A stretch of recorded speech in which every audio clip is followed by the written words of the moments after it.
नमो नमः। छात्रों, कैसे हैं आप लोग? ठीक है। हमारा प्रकरण चल रहा था संधि प्रकरण, तो आज हम पढ़ेंगे पूर्व रूप संधि। क्या पढ़ेंगे? पूर्व रूप संधि। पूर्व रूप संधि का सबसे पहले सूत्र हमें याद करना है। क्या करना है? सूत्र। और सूत्र क्या है? एक पदांतात् गति। एंग पदांतात् गति। क्या सूत्र है? पढ़े हैं आप इसको? एंग पदांतात् गति। एंगः विसर्ग लग रहा है। पदांतात् गति। पदांतात् गति। अब ये एंग जो शब्द है, एंगः, इसमें पहले विभक्ति हमको बताएंगे ना, तभी हमको समझ में आएगा कि इसका क्या अर्थ है। सबसे पहले इसमें विभक्ति देखेंगे, तो ये इसमें कौन सी विभक्ति है? पंचमी विभक्ति। कौन सी विभक्ति है? पंचमी। और अब इस पदांतात् गति को तोड़ेंगे तो दो पद निकलेंगे, दो शब्द निकलेंगे। पदांतात्। अब ये जो द है ना, वो त में बदल गया, तो पदांतात्। और द में अ छुपा था, इसलिए ये पूरा का आधा हो गया, तो अ अलग हो गया, तो अति ये बाहर निकलेगा। दो पद निकले हैं, पदांतात् अति। तीन पद हो गए कुल मिला। एंगः, पदांतात् और अति। एंगः में पंचमी विभक्ति है। कौन सी विभक्ति है? पंचमी। पदांतात् में इसमें भी कौन सी विभक्ति है? पंचमी विभक्ति है। और अति, अति में कौन सी विभक्ति है? अति में सप्तमी विभक्ति है। कौन सी विभक्ति है? सप्तमी। जैसे अच्छी आता है ना, अच्छी, आपने सूत्र पढ़ा होगा पूर्व में, इको यणची। इको यणची सूत्र पढ़ा है, उसमें यणची आता है। क्या आता है? यणची। तो यणची को जब तोड़ते हैं तो यण अलग हो जाता है, अच्छी अलग हो जाता है, दो पद निकलते हैं। तो ये अति जो है, इसमें भी सप्तमी विभक्ति है, तो यहाँ पे अति है, सेम ऐसा ही लग रहा है ना, छोटी की मात्रा लगी हुई है। इसी प्रकार से छोटी की मात्रा वाले जितने शब्द हैं, अधिकांश उसमें कौन सी विभक्ति होती है? सप्तमी विभक्ति होती है। तो अति में भी सप्तमी विभक्ति थी, तो यहाँ अति में भी सप्तमी विभक्ति। अब जिनमें पंचमी या सप्तमी होती है, उनका अर्थ क्या लगाया जाता है? देखो, एंगः जब भी पंचमी विभक्ति होती है तो उसका अर्थ लगाते हैं के बाद। क्या लगाते हैं? के बाद। ठीक है। और जिसमें सप्तमी विभक्ति होती है, उसका क्या अर्थ लगाया जाता है? बाद में होने पर। क्या लगाया जाता है? बाद में होने पर। यह है के बाद और यह है बाद में होने पर। अब के बाद किसके साथ जोड़ेंगे? एंगः, यहाँ पे क्या दिया हुआ है? एंगः। तो एंग यानी एंग के बाद अर्थ क्या निकला? एंग के बाद। और अति का अर्थ क्या निकला? बाद में होने पर। लेकिन किसके बाद में होने पर? अत के बाद में। अत के बाद में होने पर। अब अत का क्या मतलब है? जब भी किसी शब्द वर्ण के बाद त लगा हो, ये त लगा हुआ है ना, तो तपर तत्कालस्य सूत्र से वो त उसी वर्ण का बोध कराएगा, किसी और उसके भेदों का बोध नहीं कराता है। तो त लगने की वजह से यहाँ पे ये कह रहा है केवल अ का ही बोध करा रहा है। किसका बोध करा रहा है? अ वर्ण का ही बोध करा रहा है, यानी ह्रस्व अ की बात कर रहा है। ये कह रहा है कि पदांतात् यानी पदांत। पदांत का मतलब है पदांत से। पंचमी विभक्ति में से लगता है ना, पदांत से। तो पदांत से का मतलब क्या है? पदांत शब्दों से। अब पदांत शब्द किसे कहते हैं? पदांत का मतलब होता है सुप्तिङन्तम पदम। एक सूत्र आता है संस्कृत में जिसको कहा जाता है सुप्तिङन्तम। सुप और तिंग पद कहलाते हैं, है ना, यानी जिसमें सुबंत और तिगंत जाते हैं वो क्या बन जाते हैं, पद बन जाते हैं। अब सुप किसे कहते हैं और तिंग किसे कहते हैं? सुप का मतलब हो गया शब्द रूप और तिंग का क्या मतलब हो गया, धातु रूप। सुप का क्या मतलब हो गया, शब्द रूप, और तिंग का क्या मतलब हो गया, धातु रूप। तो शब्द रूप और धातु रूप को ही पदांत कहते हैं। इसका अर्थ, पदांत का अर्थ समझ में आया आपको? शब्द रूप और धातु रूप को ही क्या कहा जाता है, पदांत। तो अब ये कह रहा है कि पदांत शब्दों के अंत में क्या आए, एंग आए। एंग मतलब ए और ओ के लिए कह रहा है। अब एंग एक प्रत्याहार है। एंग क्या है, प्रत्याहार। ए ओंग, ये एक सूत्र आता है महेश्वर सूत्र के अंदर। महेश्वर सूत्र मैंने आपको शुरुआत में समझाए थे, उसी में एक आता है ए ओंग। आई उन रिलिक एओंच, आई उन रिलिक एओंग आई ओंच, है ना। तो ए ओंग आता है, तो ए और ए एंग को लेकर के क्या बन गया, एंग प्रत्याहार। क्या बन गया, एंग प्रत्याहार बन गया। तो एंग प्रत्याहार में कौन कौन से वर्ण आएंगे, ए और ओ आएगा। क्या आएगा, यानी एक तो इसके खुद का बोध करा रहा है और इसके बीच में आने वाले वर्णों का बोध करा रहा है, लेकिन जो ये हलंत वर्ण है, नीचे जो हलंत लगा है, ये इसके अंदर नहीं आएगा, इसका बोध नहीं कराएगा। तो दो वर्ण इसके अंदर आएंगे, एंग के अंदर, ए और ओ। कौन कौन से वर्ण आएंगे, ए और ओ। तो एंग का मतलब हो गया ए और ओ के बाद। लेकिन ये ए और ओ कैसे होने चाहिए, पदांत होने चाहिए, शब्द रूप या धातु रूप के होने चाहिए।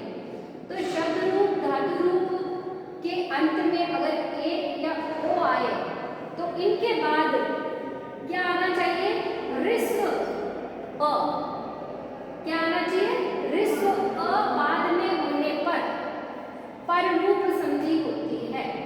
अब इसका अर्थ क्या निकला, इसका अर्थ फिर से अपन करेंगे कि पदांत शब्द ए और ओ से अंत होने वाले शब्दों के बाद ऋस्व अ आने पर पूर्व रूप संधि होती है। यानी कंडीशन कैसे बनेगी, कंडीशन बनेगी ऐसे, देखो ए होगा, है ना, लेकिन पदांत का ए होगा। इसका पदांत यानी शब्द रूप का या धातु रूप का ए होना चाहिए। जैसे रामे, है ना, हरे, गुरु, है ना, और ऐसे ओ वाले, ए वाले, ये ए की बात कर रहा है तो ए की बात करेंगे। जैसे रामे, हरे, वने, ये सब क्या है, शब्द रूप ही तो है। क्या ये है ना, रामे शब्द रूप का बात है, रामे सप्तमी का रामे होता है ना। तो ये सब कैसे हैं, पदांत ए है। ये जो शब्द है कैसे हैं, पदांत ए से अंत होने वाले शब्द। पदांत ए से अंत होने वाले शब्द हो पहले तो प्रथम पद में, तो क्या हो, पदांत ए से अंत होने वाले शब्द हो, और उसके बाद ये नस का चिन्ह आएगा, और इसके बाद ऋस्व अ आएगा। क्या आएगा, ऋस्व अ। केवल अ की बात कर रहा है, अ के भेदों की बात नहीं कर रहा है। जो अ होता है ना, अ का मतलब क्या होता है पता है आपको? अ का मतलब अ भी होता है, आ भी होता है, और प्लुत वाला अ भी होता है। प्लुत जिसमें ये चिन्ह लगता है, तीन का चिन्ह, ये प्लुत अ है। इतने सारे भेद अ के, लेकिन ये इनकी बात नहीं कर रहा, ये केवल इसकी बात है। तभी तो त लगा हुआ है, अत लगा है। तपर तत्काल से सूत्र से केवल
ठीक है, और बताओ,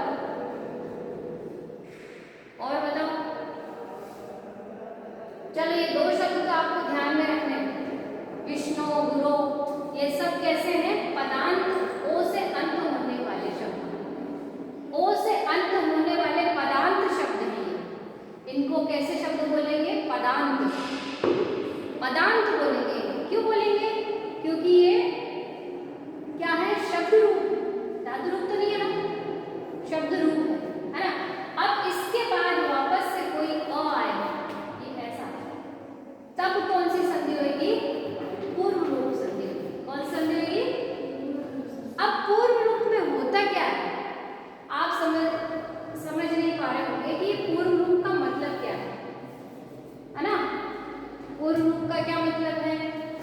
इसको वापस से मैं आपको अच्छे से लिख के देती हूँ ताकि और अच्छे से आपको समझ में आए। देखो, पदांत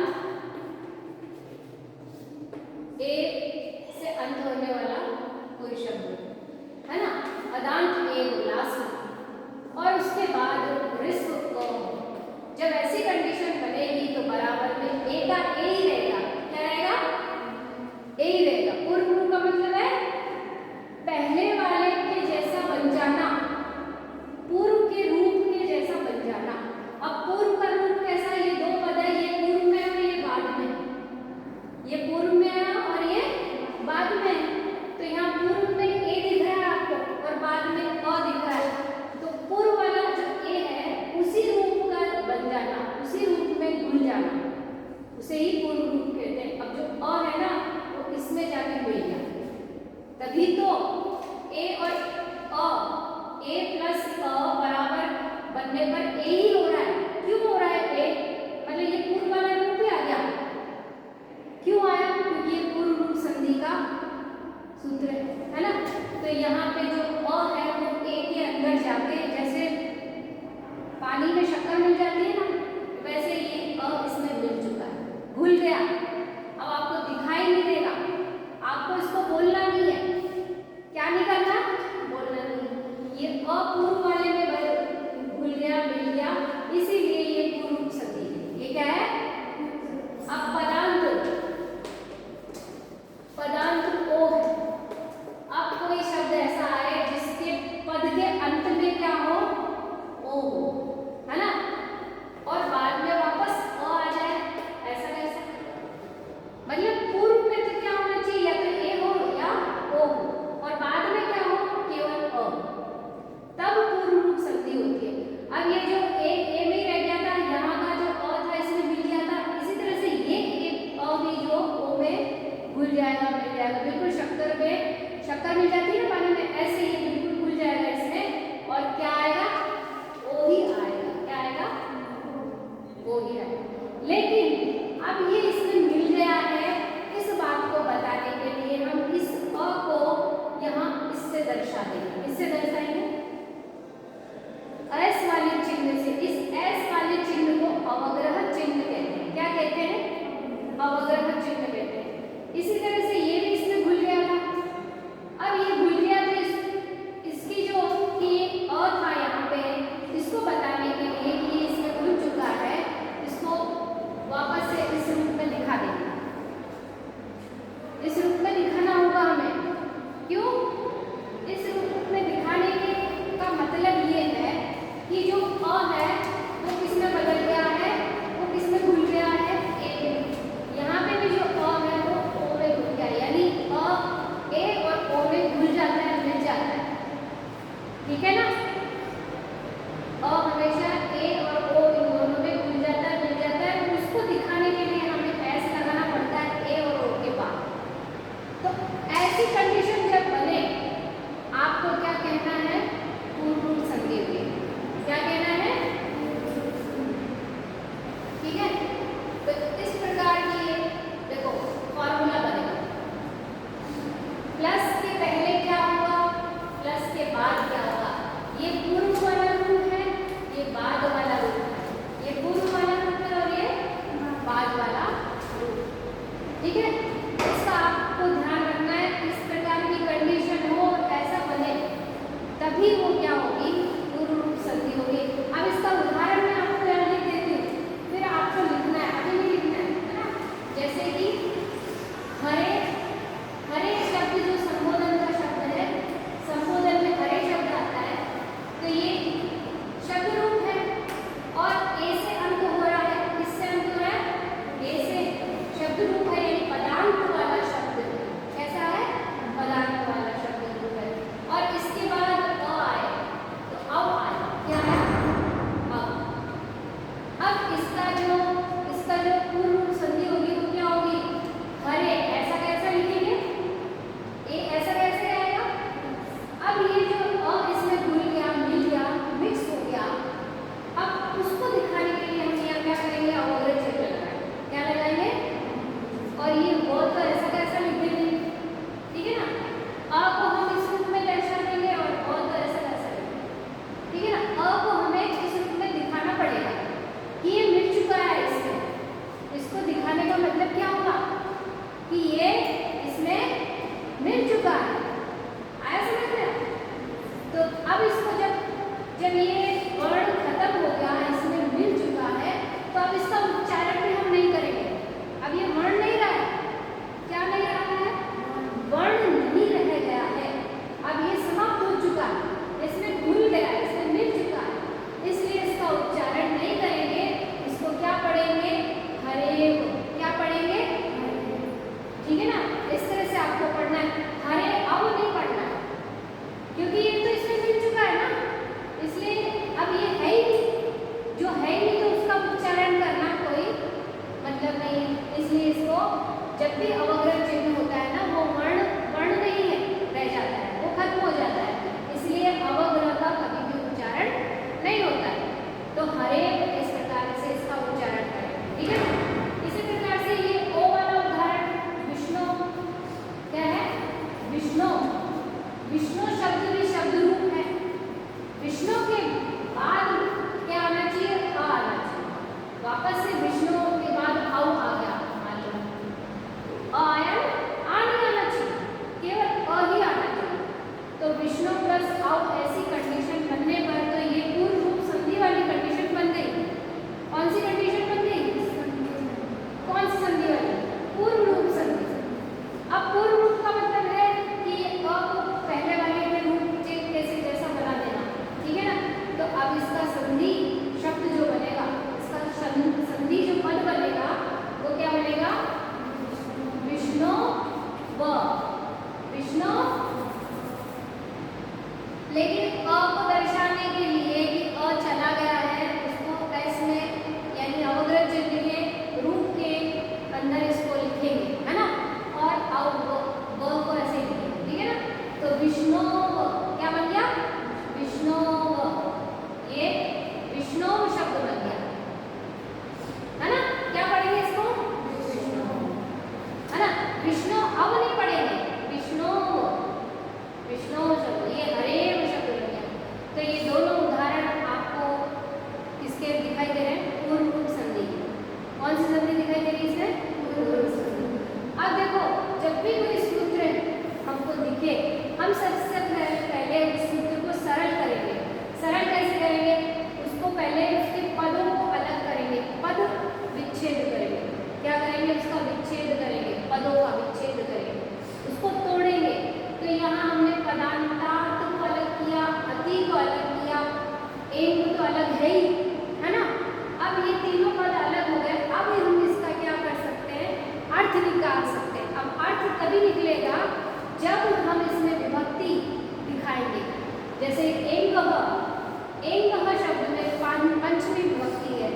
जैसे अकह, अकह में भी पंचमी विभक्ति आई ना, अक प्रत्याहार बनता है इससे। कौन सा प्रत्याहार बनता है? अक प्रत्याहार बनता है। इसी तरह से एंग एक प्रत्याहार है और इसमें विसर्ग लगाने पर ये बन गया एंगह। इसमें भी पंचमी है और इसमें भी पंचमी है। जब भी इस तरह से पंचमी और षष्ठी का रूप दोनों का एक जैसा ही होता है, लेकिन इसमें षष्ठी नहीं है, इसमें क्या है? पंचमी है। तो ये ध्यान रखना है कि एंगह में क्या है? पंचमी है। और जब भी पंचमी विभक्ति आए तो के बाद ऐसा लगाना है। क्या लगाना है? के बाद। अब इसके बाद एंग के बाद यहाँ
आपको ये सूत्र लिखना है, एंग पदांता गति,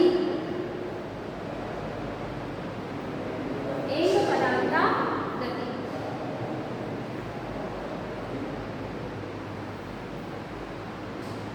अब इस सूत्र को हम तोड़ के लिखेंगे। 3 पद बने हैं इसके, एंग पदांता गति। इन तीनों पदों को अलग अलग इस तरह से लिखेंगे। इनमें कौन सी विभक्ति है, इस विभक्ति को लिखेंगे। और इनके नीचे जो मैंने ये छोटा अर्थ लिखा है वो भी आपको लिखना है। ये अ क्या है, ऋस्व अ है। ऋस्व अ बाद में होने पर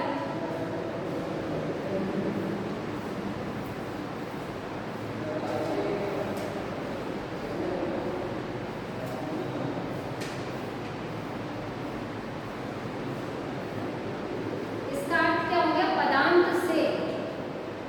क्या हो गया, पंचमी है ना, से लगता है ना, लेकिन यहाँ पे के बाद लगेगा, यहाँ पे से लगेगा, यानी पदांत शब्दों से, ए और ओ से अंत होने वाले पदांत शब्दों से, इन शब्दों के बाद में इसको भी के बाद कर सकते हैं, पर से भी लगा सकते हैं और के बाद भी कर सकते हैं, ठीक है ना, दोनों ही अर्थ निकलेगा।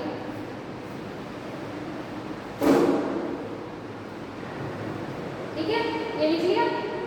ये लिखने के बाद ये यहाँ तक लिखना, अचि में जैसे सप्तमी है उसी प्रकार से अति में भी सप्तमी है ना। इसको मत लिखना, ये तो मैंने आपको समझाने के लिए लिखा है। अब इसको ये कंडीशन लिख लो, ठीक है। अब इसका अर्थ लिखेंगे।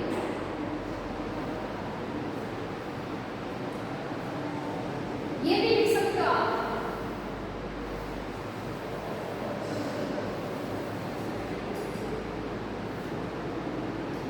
लिखा आपने।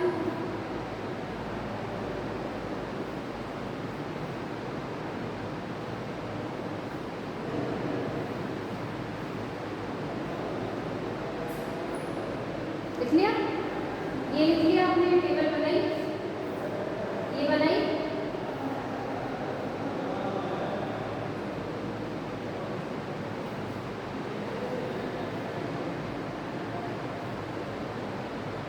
दिख रहा है आपको?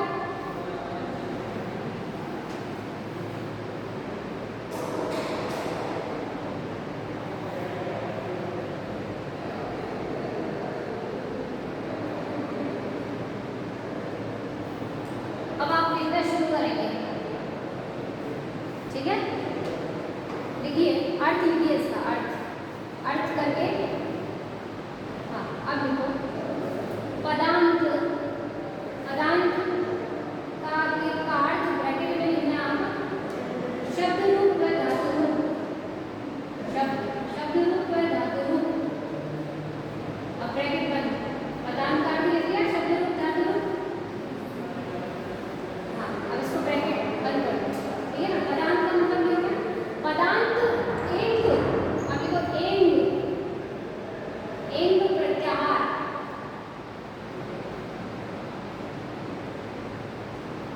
ब्रैकेट में लिखो ए और ओ, ए कॉमा ओ। पदांत एंग के बाद, के बाद ऋस्व अ होने पर, ऋस्व अ होने पर पूर्व रूप संधि होती है, पूर्व रूप संधि होती है। अर्थात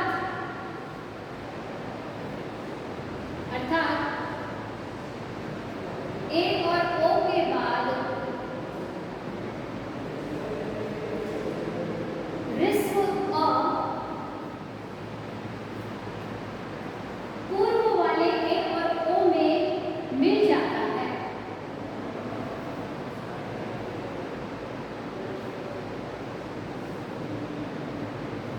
पूर्व वाले ए और ओ में मिल जाता है।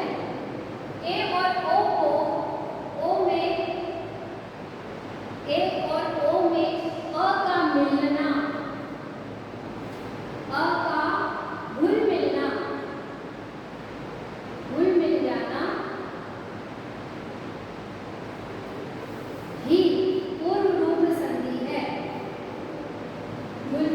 भी पूर्व रूप संधि है। ऋस्व अ को अवग्रह चिन्ह से एस लिखना, फिर एस को लिखना ब्रैकेट में अवग्रह चिन्ह। ऋस्व अ को एस ब्रैकेट में लिखना अवग्रह चिन्ह में परिवर्तित कर दिया जाता है या बदल दिया जाता है।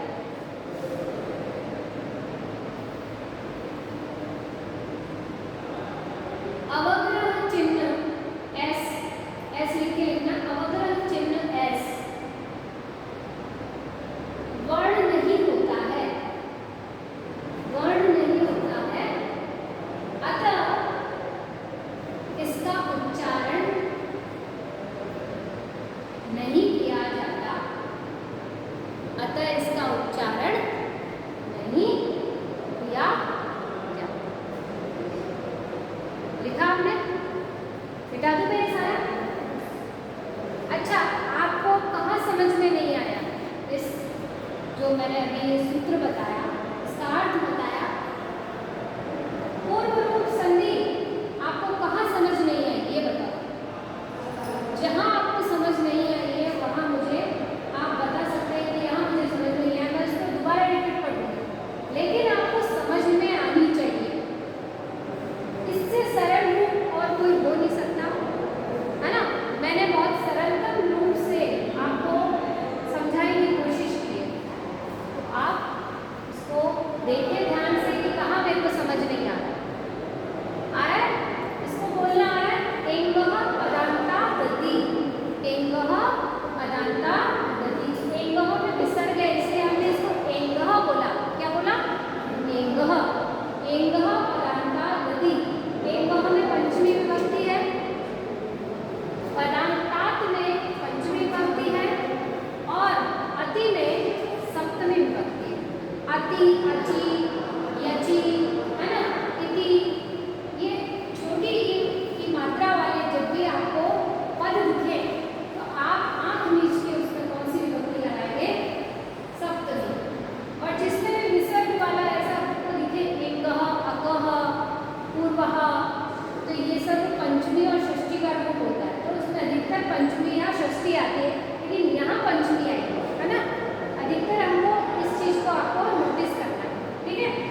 विभक्तियां हैं आपको याद होनी चाहिए, उसी से आप अनुवाद कर पाएंगे। अब इसका अर्थ आप खुद भी लगा सकते हैं अगर आपको विभक्ति पकड़ में आ गई तो ये सूत्र पढ़ना और इसका अर्थ निकालना कठिन नहीं लगेगा आज के बाद से। अगर आप मेरे बताए हुए जो नियम है उनको आप फॉलो करोगे तो आपको कोई दिक्कत नहीं आएगी, संस्कृत बिल्कुल टिप्स पे आ जाएंगे। इसलिए आपको नियम से शब्द रूप धातु रूप रोज नहीं तो सप्ताह में 2-3 ऐसे करके याद करेंगे, ठीक है। अर्थ हो गया, उदाहरण हो गए, सूत्र हो गया। अब इसको बोलना आना चाहिए। अगर प्रश्न किया जाए कि इंग पदांता गति से कौन सी संधि की जाती है तो आंसर क्या होगा? पूर्व रूप संधि। अगर उल्टा कर दो इसको प्रश्न को कि पूर्व रूप संधि का सूत्र बताइए, इंग पदांता, ठीक है, क्योंकि पररूप में तो पररूप शब्द आ जाता है तो उससे पकड़ में आ जाती है, इंगी पररूपम, उससे तो संधि पकड़ में आ जाती है। लेकिन यहाँ पे पूर्व रूप कहीं नहीं लिखा हुआ, लिखा है क्या? नहीं लिखा हुआ। इसीलिए यहाँ पे पूर्व रूप संधि को ज्यादा पूछते कि इंग पदांता गति सूत्र से कौन सी संधि होती है। नीचे ऑप्शन आते हैं पररूप, पूर्व रूप, है ना, वीर विलयन। तो कई लोग इसको पररूप भी करते हैं। क्यों? क्योंकि इसके आगे पीछे कुछ लिखा नहीं है, उनको याद नहीं है। अगर याद है कि पूर्व रूप में कहीं पे भी पूर्व रूप नहीं लिखा होता है, इंग पदांता गति याद है तो आंसर सही कर देंगे। और पररूप संधि का जो सूत्र होता है इंगी पररूपम, तो उसमें तो पररूप शब्द आ ही रहा है तो उसको पहचानने में कोई दिक्कत नहीं है। इंगी पररूपम कौन सी संधि करता है? पररूप संधि करता है, क्योंकि नाम ही आ रहा है इसमें, पररूप आ रहा है, इसमें ही आ रहा है, इसलिए इसको पकड़ नहीं पाते, ठीक है। तो ये आपको सूत्र याद हुआ कि नहीं हुआ? एक साथ बोल सकते हो, बोलो गति। एक बार तुम बोल पड़े क्या नाम?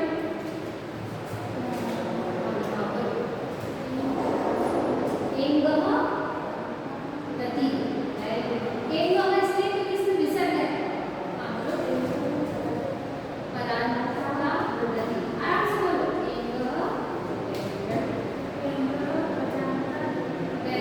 संतोष, क्या नाम है? संतोष और इंद्रा, रीना। देखो रीना, संतोष और भावना, तीनों के नाम अच्छे से याद रखना, ठीक है। तो आप अच्छे से इसको याद करना है और रिवीजन करना है, तभी आपको ये संधि समझ में आएगी। तो आज के लिए इतना ही, कल हम